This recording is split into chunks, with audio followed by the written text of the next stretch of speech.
everybody. This is Corbin, the Serpent Tongue Skipper.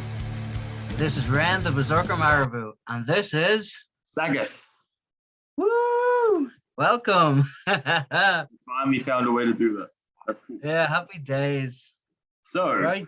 This week we are choosing, well, I chose the album, the 1990 album by Pantera, their fifth album, Cowboys from Hell, because this is the dedication to the producer of Legion of Skanks, Bobby Hutchinson. So here we are, Cowboys from Hell. So I guess we may as well start with you and just tell me, tell me your initial thoughts on the album, and we'll go from there. Well, the minute you said that you were going to dedicate this album to the man himself, I was delighted, man, because it's one of my all-time favorites. You know, everybody is when they think of Pantera, their go-to is Vulgar Display of Power. But for me, it's this one because it's such an interesting album because of it. It was the first album that they really became the Pantera that we know and love. You know, I actually love the album that came before this, Power Metal, but the band themselves, they never counted the first 5 albums because they were independent albums, first of all, and second of all, they were power metal, glam rock, glam metal. It's even weird to even say those words when you're describing these guys, but yeah, man. So the minute you said we were doing this, I was like, yep, happy days. Nice. So I'll just give my initial thoughts. You know, I think even though, and I said this, I think already to you, maybe off the podcast or on, I don't know, but as you said, I'm one of the people who, when you think of Pantera, you think Vulgar Display of Power. That's me. But Cowboys from Hell, the song, was the first song I heard of them ever. I don't know how many years ago that was, but I remember hearing that song, and I think it was on MTV back then, Unplugged or something. And I was like, oh shit, this is a badass band, and you know, history is history. But yeah, so I will start with this. This album came out in 1990, and I researched some albums that came out around that time. Rust in Peace by Megadeth, the album Tyre by Black Sabbath, TYR. I thought you'd like that. Yeah. It's like Tyr, yeah. Yeah, Tyr. And Spiritual Healing by Death, an amazing album. So wow. It's interesting because, and this is quite a controversial thing, I guess, to say like in the first 2 minutes of the podcast, but I think compared to albums like Rust in Peace or Spiritual Healing, I don't know if this album had the same like wow factor as those two in comparison at the start. I think this is the kind of album that would have grown on you into the masterpiece. But I think, especially if we're going side by side that same year, I think these albums probably blew it out of the water, at least that year. But then obviously longevity comes in, and then this album's realized for what it is later on. But to me, there were so many albums, but those three just caught my attention for the same albums that they were competing against that year. Interesting. Yeah, that's a really interesting way of looking at it. I love the way you do that, because I mean, at the time it was 1990. You know, hair metal was all the rage. You know, obviously we had Slayer and Megadeth and Metallica at that stage, but you know, that thrash element was one thing, but what these boys brought out from the heavy metal of the time was a whole other thing. It was a whole other monster. But they hadn't fully realized their full power. And that's why the next album was called Vulgar Display of Power. But there's going to be loads of pun jokes about that album and this. But yeah, it was a really interesting stylistic change for them.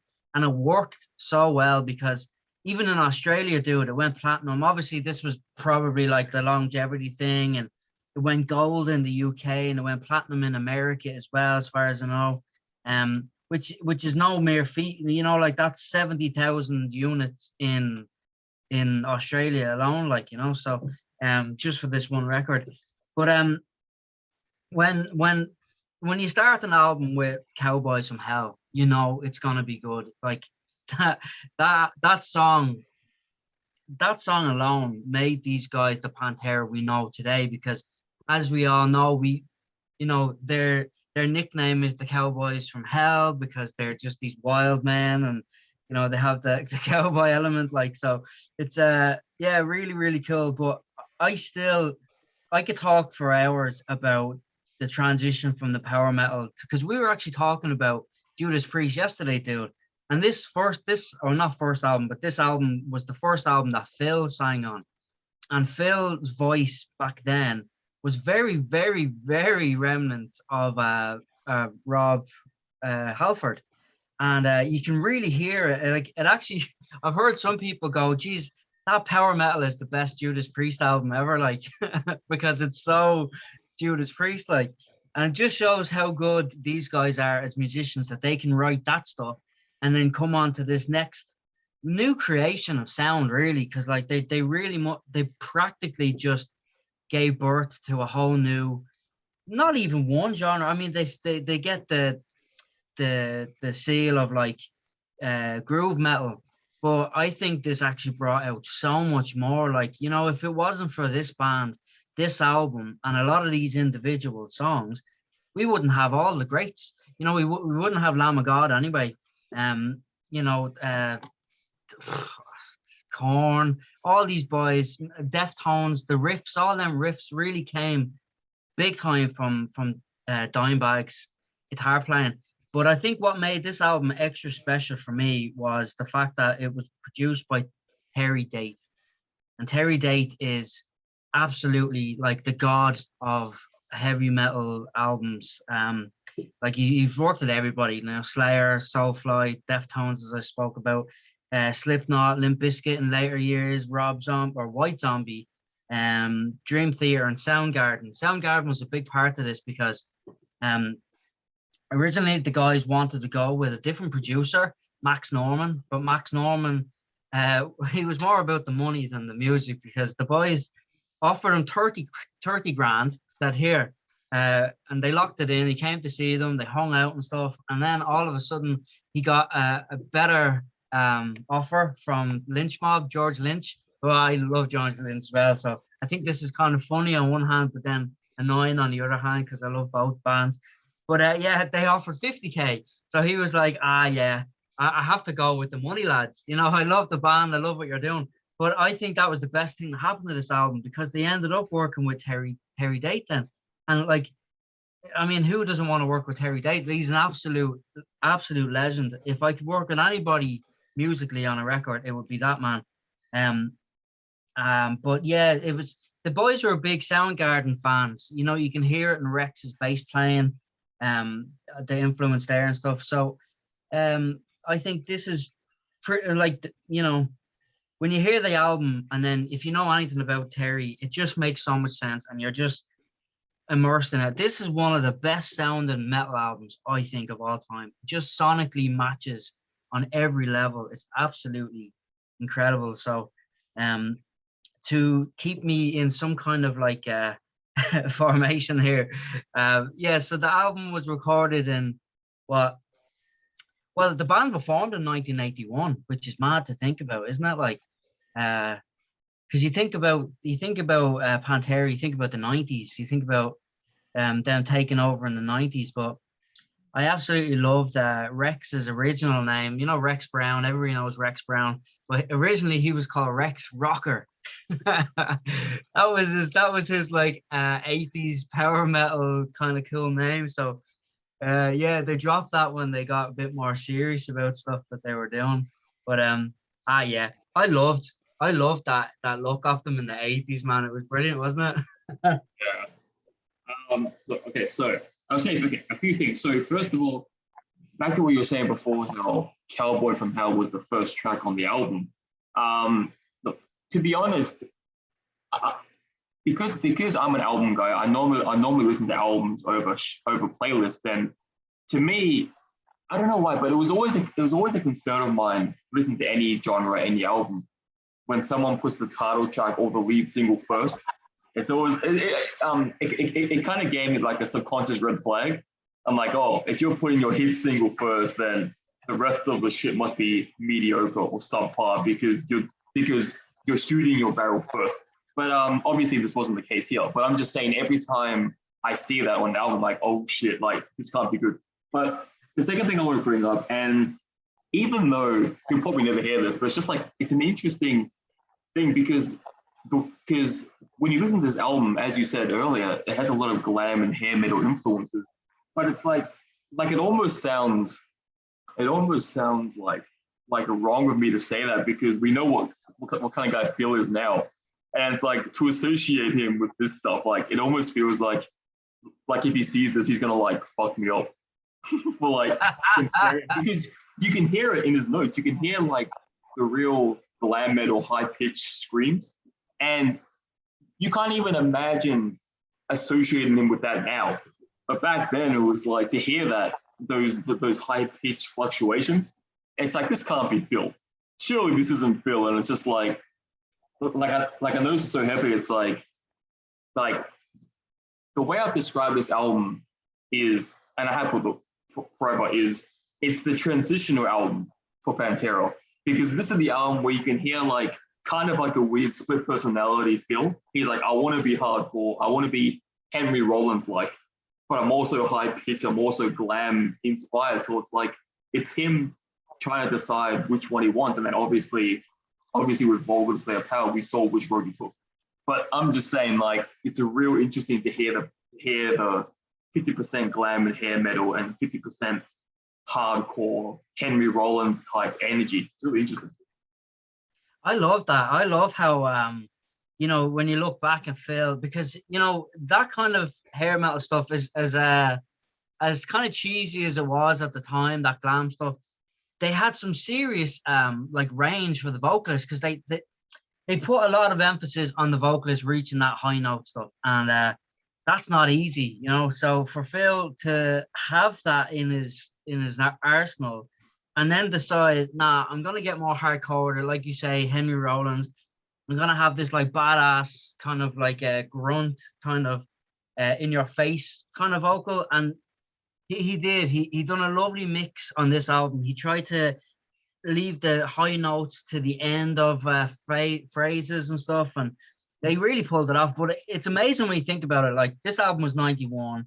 1988, they were all about this glam hair metal stuff, and then in 1991, they're playing in Moscow in front of 500,000 people. You know, like it's absolutely insane. Like that concert, it was like anybody who doesn't know, it's like it was for the New Freedom performance, is what I think what they call it. It was like when the Western Union, that's where you send money, right?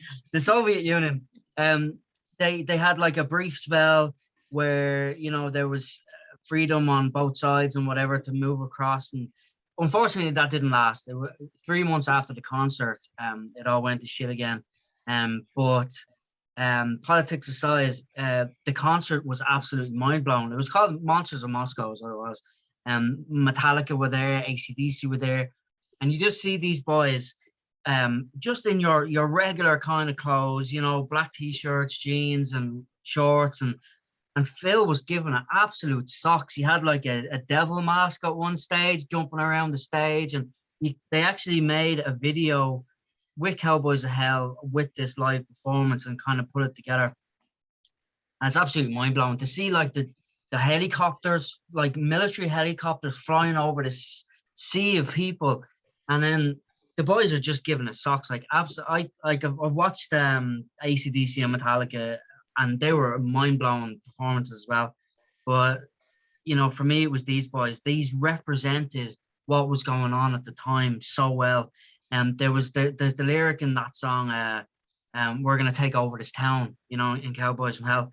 And it just was absolutely perfect for that moment, you know. Everybody in the audience was getting into it. It's sad that things went to shit then again a few months later, but sure, that was just one of those performances that gives you goosebumps. Even just thinking about it gives me goosebumps, man. But you know, I think we're probably going to talk a lot about this 80s influence because it really was a huge part of what made these guys what they are. I mean, you know, Dime's guitar playing from the dive bombs, you know, to the pitch harmonics and all the shredding stuff. That's what made him such an iconic player later on. He took those elements and just turned it into this like badass, more kind of gritty version. And Phil done the exact same thing. You know, he took his vocals into that kind of parameters as well of musicality, and it's just amazing. But what can you say when you're talking about this band's musicality? The rhythm section of these two boys, Rex Brown and Dime's brother, Vinnie Paul. Oh my God, man! Like, oh my God! Like, you literally could not get a better rhythm section unless you're in the Berserkers, you know. I've learned my lesson not to say stuff that trip me up. Like, yeah. So, yeah, man. You listen to the drums and the bass in this record, and it's just absolute perfection. You know, it like as a musical front, these boys could not have or needed to be any better than they were on this record. Like, happy days. Well, you heard it here first. The next pay-per-view event will be Ren versus Phil. Whoever is comments about this. Nah, Yeah. you know, it's one thing I found really interesting in my studies of this is apparently before their major label debut, they were turned down 28 times. Wow. That is insane. Can you imagine, like, and then apparently the owner of the label, I forgot the name of it, apparently he saw them live, and then he's like, apparently he said his quote was, "My jaw dropped," and he didn't understand why they weren't hired already. But talking about Diamond Darrell, it's like it's interesting because obviously he's passed since, but it's just like hearing like the one thing that I took out of the album, talking about Diamond Darrell, was just his diversity, because as the world knows, this is considered probably the first ever groove metal album, and what made that aspect groovy in the first place was the diversity. Like you know, like he can do slow parts, he can do fast parts, he can do technical parts, creative parts, like patterns and riffs and everything in between. And it's like, and his fluency within the album, I'm pretty sure I haven't heard that. Like, for example, the song Domination, how at the first 30 seconds or less than that, you have like a fast thrash inspired like guitar pattern, and then without breaking the pattern, he just goes straight into this groovy chorus thing. Like, it was just mind blowing to me, because normally when a guitar, well, from my experience, when a guitarist is going from a solo to a pattern, normally there's some kind of transition, whether it's the drummer doing a bit of pattern to help the guitarist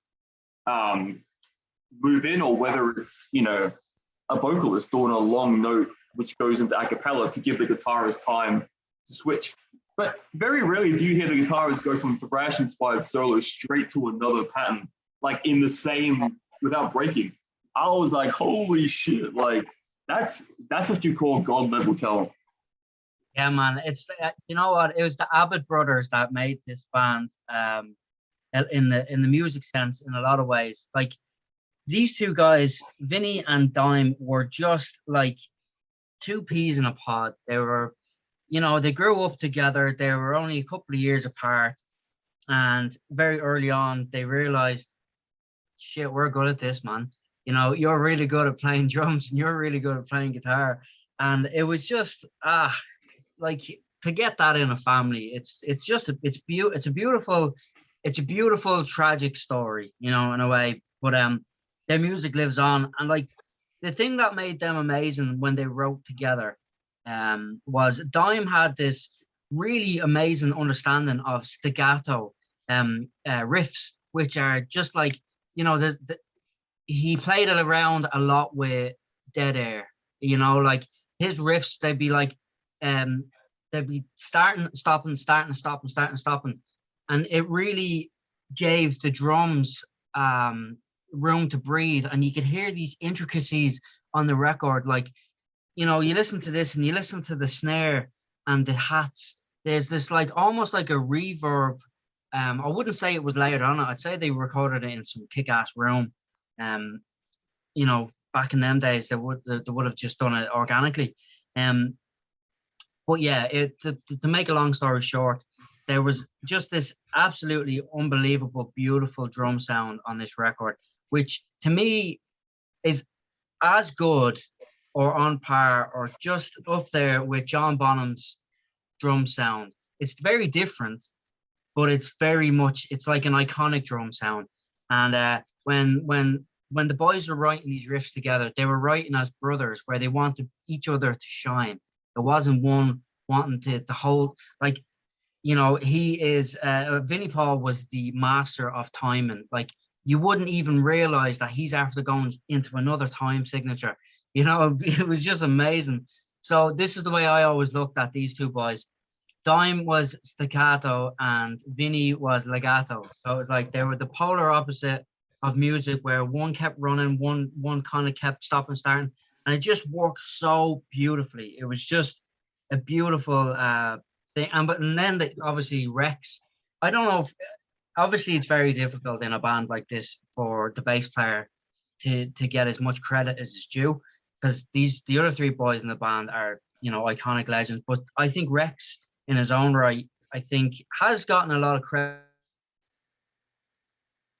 for being an amazing musician as well. I mean, one track that stands out in this that Rex, probably a lot of people don't realize, but you know, Cemetery Gates at the very start, there's acoustic and piano. That's all Rex, and then there's this lovely running bass. So for the first part of that song, it's all Rex, you know, and you know, people don't really probably realize that, and it just goes to show. And he played a lot of chunky riffs under some solos and stuff, and dude, you know, you could just chat about that for lifetimes. But yeah, I don't know. I think the boys, like we said, the two boys together were just what really made them stand, you know, another level of the way they worked together, the way they wrote together, and the way they hung out together. Man, I've never seen a band have as much crack together as these guys. Did you ever see they done like a home video? I know this was back in the day when home videos looked like home videos. It wasn't like our fancy iPhones now. There's a, what's it called again? It's like Cowboys. Yeah, it's just Cowboys from Hell home video tour. It's like an hour long of them just, you know, like the old video cameras having the crack. It's brilliant, man. I'll send you that on later on. It's just great to watch, to see them young and vibrant and just having the crack, you know. But yeah, I was thinking, I don't know if this is possible in the podcast or not, but you were talking about just then. You were talking about Diamond Daryl. Was it Skitata? Is that what you said? Staccato. Yeah. Is there any way, as a guitarist yourself, that you can actually show the listeners what that means? Yeah. Well, let me see. Well, have I got my amp on here? Oh, my amp's not plugged in. I don't know where it is, but it's like I'll do it with my mouth. Right. I have a mandolin here beside me. Let's see if I can do it on the mandolin, right? So it's like a. So it's there's that room between notes, you know. It's like the way he incorporated it, it was so tight, and like obviously that's a mandolin for anybody that's interested. So it wouldn't do Dime justice. But it's funny you talk about Dime, like nobody else will be able to see this, but I'm going to show you, bro. This is one of my favorite guitar pedals when I was growing up. I was a young fella. You can see it's a Dimebag Darrell distortion pedal. Anybody that's out there that's interested in the guitar side of things, MXR made loads of wicked Dime signature pedals, and it literally just gives you that scooped mid, really like what would you say, like just no messing, no smoothness, just heavy in your face. But that reminds me of another cool thing. For guitarists, there's this really, really cool and I'd like to say they're a sponsor, but they're an unofficial sponsor of the day. Amplitude. No, I'm only messing. Amplitude make really cool modulated guitar stuff for iOS for your phones and your tablets. But there's actually a really cool, interesting one here that they have, and they worked with the guitar tech Grady Champion. And Grady Champion was with Dime for his whole career. I think he worked on Cowboys of Hell, and he knows all the gear that Dime used. So this it's kind of like a plug-in type thing, like a modulator for your phone. It's you can find it ikmultimedia.com, and essentially it makes like your own little version of that entire rig that he used making this album. So it's pretty cool. Like you can go on and you can mess around and just see the amps he was using, and obviously the guitars, his iconic guitar tones. So yeah, that's just a little segue of something fun for all the guitarists out there. Get your iPhones and get downloading. You can play like Dime, or get some MXR distortion pedals. But oh dude, speaking about guitars though, my God, like how he made that guitar famous is just unreal, isn't it? Yeah. Like that Dime guitar, man. Oh. Yeah, no, it definitely was a thing to behold. One thing I found interesting as well, going to my studies, is the guy that mastered the album, Howie Weinberg. The other stuff he mastered as well is just I feel like this dude's track record. So he also mastered Herbie Hancock's 1983 Grammy Award-winning Future Shock, Beastie Boys' License to Ill, and Nirvana Nevermind. Nice. So talk about hiring a professional. Yeah. But yeah, it's just like the whole album. It's just the one thing that, like I said at the start, I still prefer Volga's Player Power. But the one thing this album has is just so many diverse, influences, styles, and because like as you said, even though it's considered by many to be the first ever groove metal album, there's so many elements in this that come together that just make it feel not more than just that. Like there's thrash elements, there's even soft elements, there's obviously there's some punk influence there with Phil's real aggressive style. There's obviously glam and hair metal, so all these things incorporated while still keeping it badass and keeping it a savage album. And then you got Diamond obviously, and you got his brother, and then you got it's just all these elements come together to create just a mixed bag of just the best of, well, not both worlds, the best of 5 different worlds, I guess, coming together, and it's like forming this thing. And then obviously, as we know later down the line, they focus more on one specific sound, which was groove metal, I guess, and Phil kind of became more of the monster that we knew he was going to be from this album onwards. But yeah, it's just interesting hearing this segue, so to speak, of an album go from all these different elements to later. Yeah, it's just really interesting. It's funny because he is a monster, Phil. It's funny because the track number 3, Psycho Holidays, was the title was written by Rex, right? Phil was in the studio and he was having he probably still is to this day, but maybe not as bad, but he was very hot-tempered back then apparently. And there's this whole story of him smashing a chair while recording a track on this album. Yeah, so the boys were like, you need to take a break, man, you need to take a holiday. So I think he went back to see family, or went on a holiday with family or something like that. And Rex was like, man, he's a psycho and he's on holidays. So when Phil came back, they were like, because Vinny was like, oh, I love that title, man. So they kept the title Psycho Holidays. So it's about Phil being acting like a psycho going on holidays. I thought that was really cool. But yeah, that's that has the full-on 80s remnants kind of vibe to it. It does have their early sound, especially like the guitar solo. It's really that 80s, and I love that 80s guitar tone. It's like it's like oversaturated with like, you know, like phaser and, you know, all this lovely, like they used to just drown the guitar tone back then and all these different effects. But it just made it like memorable, you know, of the time.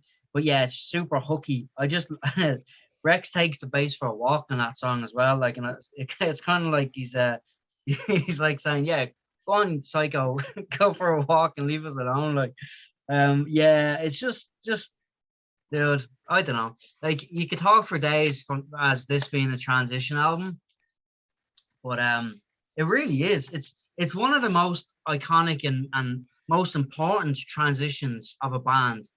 Yeah, you know, like to me, these guys are the one of, if not the one of the most important things to happen to music. Like, you know, there's just so much amazing stuff. These are like the Led Zeppelin of the 90s. You know, they influenced everybody so much. And I remember the day when the tragic scene happened when some absolute muppet decided to take the world's nicest, coolest, most talented guitar player from us. It was, anybody who doesn't know, it was in Columbus in Ohio.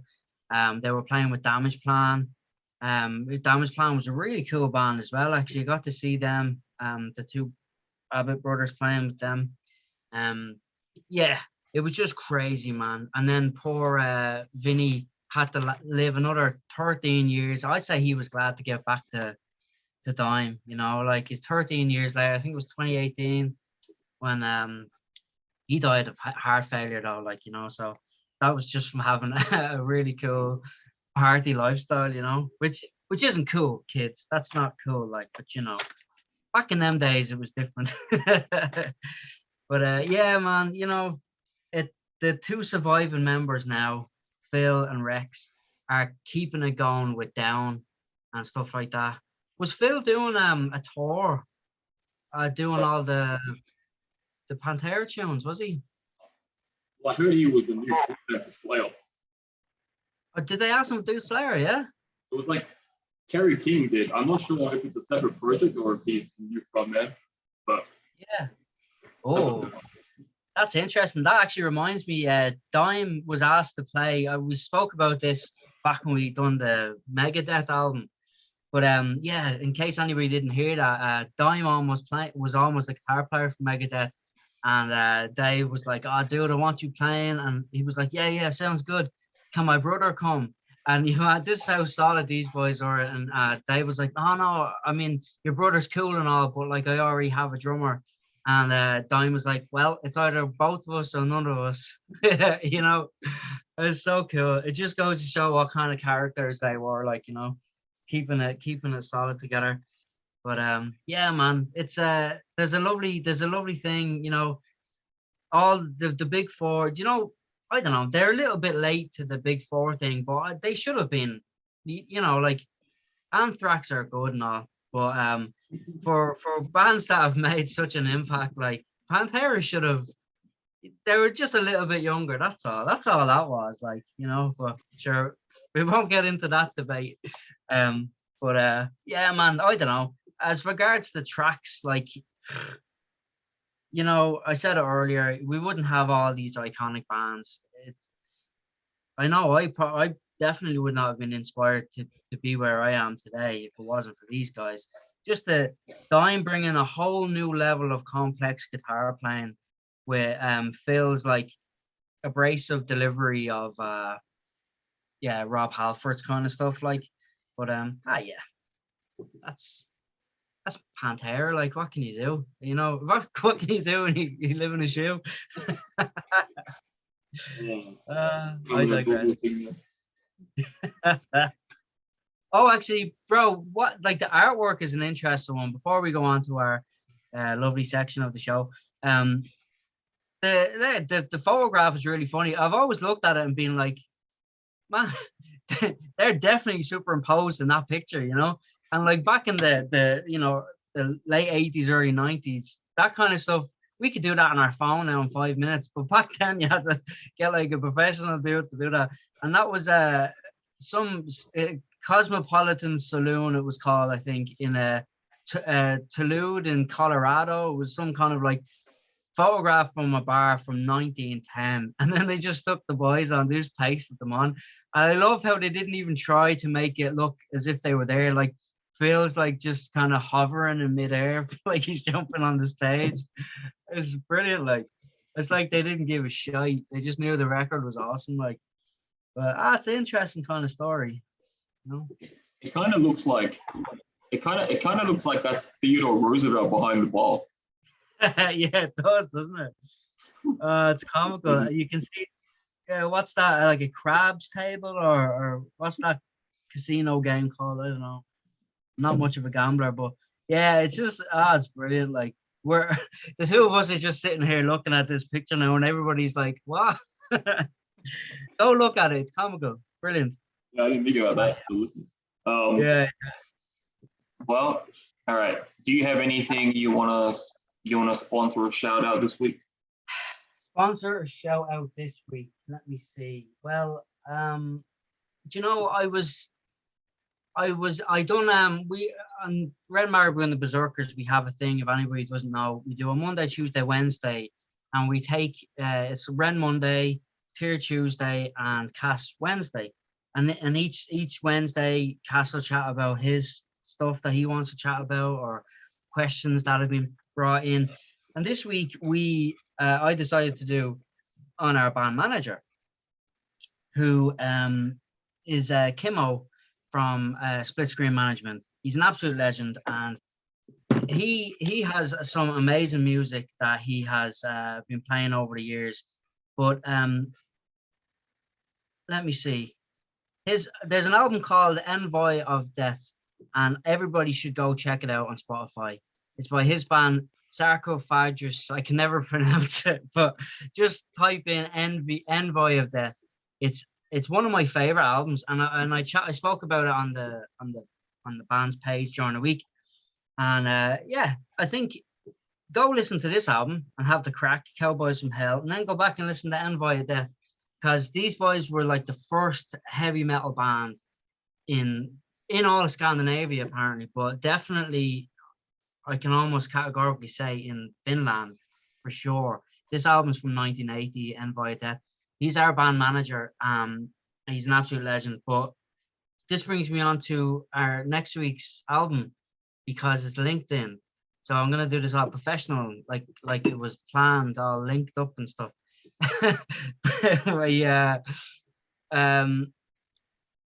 We have the same manager as these boys. That's where we got on to this, and they're Celtic Hills. My good buddy Jonathan. Well, not good buddy. We're friends. Like, well, he'd be like, I don't even like that guy. He wished me happy birthday anyway. Anyway, I digress. Jonathan, absolute legend from the band Celtic Hills. Same management crew, but their album Hilda Folk is their new album. It just came out and it's absolutely amazing. So that'll be next week's album for anybody that's interested. Go check out Celtic Hills in the meantime. Absolute legends.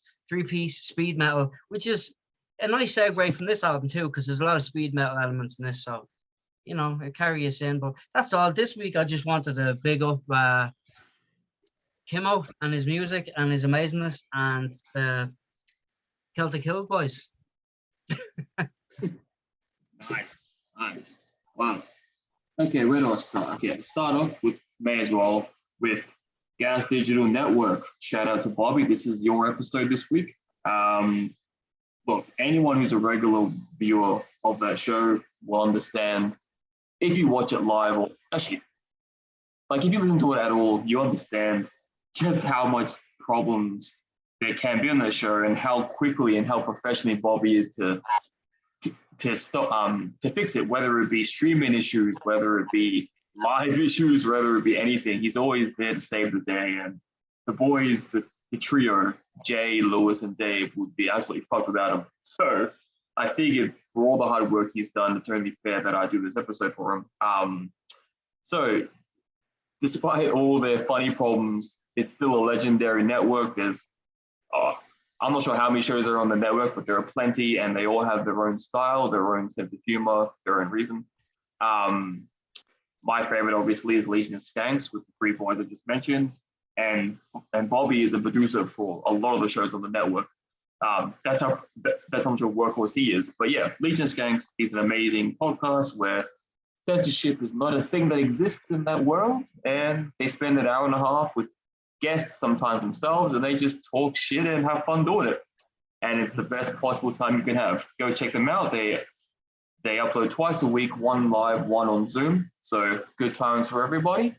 And yeah, hours of content. Go subscribe to the network. For me, it's like I think $12 a month Australian. So it could be different depending on where you live. But there's always promo codes going around. See if you can find yourself one. And yeah, keep subscribing because they're amazing. Secondly, good old Zach Moonshine, the man, the myth, the legend. Also responsible for helping promote this narcissistic name band, Ren Marable and the Berserkers. He's, if you've been tuning into a podcast a few episodes ago, the Aslan album was a band that he works with, and obviously, if you heard it, we both had nothing but good things to say about it. I even said it was the hardest Devil's Advocate to date, and I meant that. He has just I imagine thousands more bands to listen to and check out. And if you're a band or an artist yourself, go check him out at Zach, ZACH, at Metal Devastation Radio, one word, .com. Contact him and see what he can do for you. And lastly, my Facebook ban has been lifted. Congratulations to me. Fourth 30-day ban, so that's kind of fun. But regardless of it, I made a post about it on my Facebook. I'm just sick of dealing with Facebook and their censorship bullshit. So I moved to WordPress, where all I have to do there, do my reviews, and I don't have to write anything. So go check me out at my website. I have an official website now, pretty fancy. And that website is serpenttongue94.wordpress.com. And then over there, you'll find two links, reviews, check out all my reviews, and contact. So contact me if you're a band, artist, if you want a single, EP, mixtape, album, I don't care what it is, I'll review it. And if you're interested in interviews, I don't mind that either. And if you want your episode showcast on here, pay us, motherfucker. No. I'm sure. Show the money. I'm sure we can sort something out for a fee. No. Yeah, so no, seriously, if you listen to this and you're a band and you think this is a cool way to get some exposure, let us know, and I'm sure we'll find a way to fit it in and help support the local bands, or even if you're a big band and you want to be on here, that's always good too. Yeah, I think that's all I have on my end, which means we need to go to our favorite segment, which actually, funny enough, ever since we did the Aslan episode, I'm actually really loving the sound of Diablo Advocate. Who said that one? It sounded cool. Diablo Advocate. The Diablo Advocate. That is way better than Bell. We should do that every time. Keep that near you at all times. That's it. Yeah, I always do. It's strapped to my hip. So, who goes first in the little game? You do it, man. You do it. I do. Okay. So, for me, we'll start with best, because I'll be honest, when I first listened to this album, when I was going through it, I thought I had my best track already planned out. I guess it's kind of biased because I've had so much time to hear the song, but when I first heard this album, I was like, oh yeah, definitely my best track would be Cowboys from Hell. I just thought, no, there's no way that song would be the best. That is until I heard the song Domination, which I talked about already earlier. Dude, everything about that song just blew me up in the best way possible. I talked about that 30-second guitar masterpiece by Dimebag, and then you have Dimebag, and then you have, towards the end of the song, you have this amazing solo. It's just so much about that album. Phil's vocal performance, obviously the drum work, the bass is amazing. I love everything about that. Had that song not been on the album, it would have been Cowboys from Hell for sure. But Domination just came in and took it from, stole my heart and made me fall in love with it. So that's that. And for me, even though I listened to this album a few times before recording, my opinion didn't change that much. For me, it was an easy choice for worst track. And feel if you're hearing this, one, I'm in Australia, so you can't get to me anyway. Second of all, I'm sorry, but this is our segment. We have to say a bad thing, and it doesn't take away from the amazing album. But if there was one song I wish you didn't add into it, it would have been Primal Concrete Sledge. To me, it's just messy. It's a weird, messy, like, but not messy in a cool, like, punk or noise rock way. It's just messy in a, I don't know, it feels disorientated. The vocals don't really match up to the instrumentation to me, and it all just sounds a bit wonky. So every time I listen to the album, it's the song I would preferably want to skip. I didn't, but for the sake of reviewing this, but yeah, I could definitely do without that one song. That's me. I don't match up with you at all this week. This is the first week we haven't had even a 50-50. Like, Wow. I totally different. But that's interesting. That's really good. But like, I have to say though, the song that you picked for your favorite, Domination, the guitar solo in that you spoke about is one of the best guitar solos ever. Like, it's not even just the solo. There's like I said earlier, it's the sonic perfection on this album in this specific section. My God, it's absolutely amazing. The drums and the bass, like they're like a vacuum and they stick together. And then there's just a lovely way it's mixed. The way the guitar solo was sitting right on top, and you're listening to that, and you're like, I don't know what's more impressive, the tightness of the bass and drums or the guitar solo, which, you never get that with a guitar solo. And that is such an amazing guitar solo, but to have such a beautiful, it's just, anyway, that's an amazing piece of music right there. But my favorite track, actually, no, I'm going to say my least favorite track just to get it out of the way, because it's Pantera, and I'm closer to Phil than you are, so if he wants to get me, he'll probably jump on a plane. And actually, there's not many people in metal that I wouldn't want to tangle with. He's definitely one of them. I definitely would not want to mess with Phil. I'll tell him anyway. So number 4, Heresy. It's a great song. It's just trashy McTrash. But it's their unique Pantera take on trash. So it's like, it's them. Phil has some wicked high range stuff from that, like the screams, where he screams the word heresy. It still makes me enjoy the song, because it's killer range, and then obviously it's got a dime solo, which are always incredible. But it's just the song that just flatlined a little bit for me in regards to the album, because for 2 reasons. One, obviously, you've got Cowboys kicking off the album. I actually don't mind Primal Concrete Sledge. I know what you're saying. The timing, it's a very oddly timed riff, so it's kind of off-putting. And I like Psycho Holiday because it has that almost fun 80s vibe. The chorus has that like spending time alone, has this like lovely kind of like bounce to it. And then you've got Heresy, which doesn't really tick as many unusual boxes, but also I'm waiting for that song to end, because one of my favorite songs of all time, comes on next. So it's probably just badly placed on the album in that sense. But yeah, I'll go with that one. But that brings me on to my favorite track, Cemetery Gates. Man, what can you say? This is like their Stairway to Heaven. It's just a beautiful song. I love that Rex is playing the guitar and the bass and the piano at the start of it. It's absolutely amazing. And I find it really funny because at the very start he goes, Reverend, Reverend, like he's saying Reverend. But for the best part of, since I've known this track since the early 90s, I thought he said Red Rum. I always thought he said Red Rum, Red Rum. And isn't it, you have to say Red Rum 3 times and some shit bad happens. So I was like, oh, you only said it twice, grand. But I always loved that. I loved the idea of him saying Red Rum. And it just didn't really make any sense, but I liked it. It was like, Red Rum, is this a conspiracy? I was like, what? And this was before the day when you can go on Spotify and look at the lyrics, you know.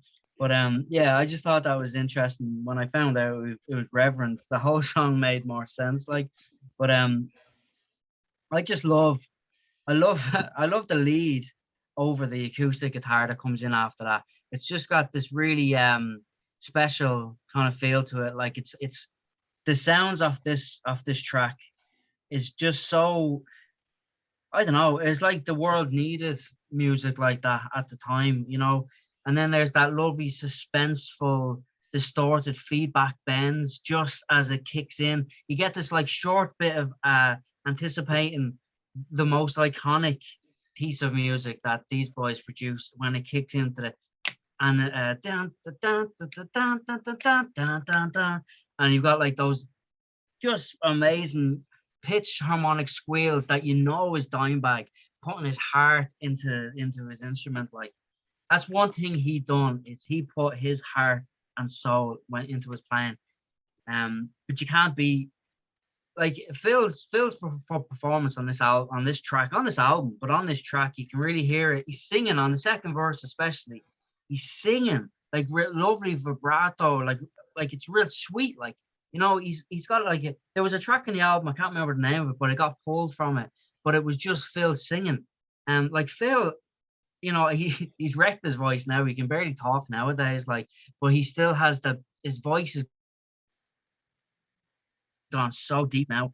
But back in them days, he probably could still do it now, like. But he's such a sweet, lovely singing voice he had as well, like. And then he going straight into this raspy kind of like, no, don't mess with me kind of vocals. And then at the end of that line, there's the memory remains, and he hits this like Rob Halford note, remains. It's just like, wah, like right up there. It's just, oh my God. And then at the very end, he's saying Gates and he's matching the guitar. It's like Gates, and there's a boom, boom, boom. Nobody can see me. You can see all my actions. I'm going ba-jam from side to side here. But it's yeah, man, just that back and forward, question answer, vocal, lead guitar squeals.